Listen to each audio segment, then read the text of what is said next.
अस्सलाम वालेकुम दोस्तों, welcome to my channel NTV Urdu.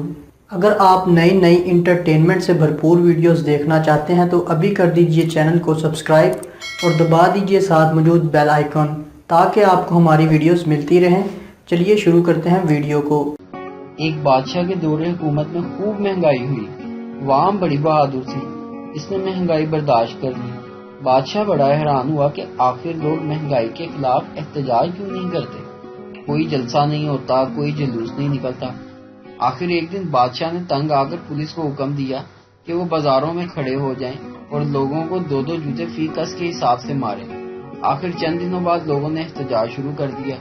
बादशाह बड़ा खुश हुआ।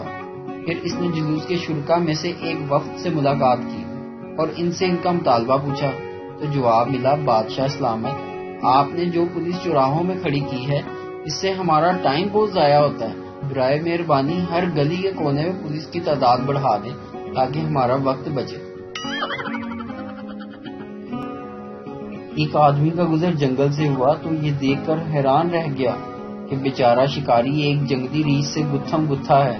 कभी वो खूनख्वार रीछ ताकतवर आदमी को पटक देता और कभी वो ज्यादा मर्द रीछ को पिछाड़ देता, मगर शिकारी लहूलुहान हो रहा था।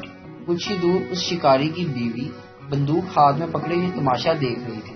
आदमी ने औरत से कहा, आप इस वहशी को मार क्यों नहीं देती? उसकी बीवी ने जवाब दिया, मैं यही सोच रही हूँ, मगर ये काम वो रीछ ही कर दे तो ज्यादा बेहतर है। एक साहब बड़ी तेजी से घर में दाखिल हुए और अपनी बेगम को कमरे में ले जाकर बोले, बेगम, दरवाजे और खिड़कियां सब बंद कर दो, खिड़कियों के पर्दे भी गिरा दो और लाइट बंद कर दो। बेगम ने इनके हुक्म की तामील की तो वो साहब अपनी बीवी को कोने में ले गए और कलाई आगे करते हुए बोले, देखो बेगम, मेरी नई घड़ी अंधेरे में कैसे चमक रही है।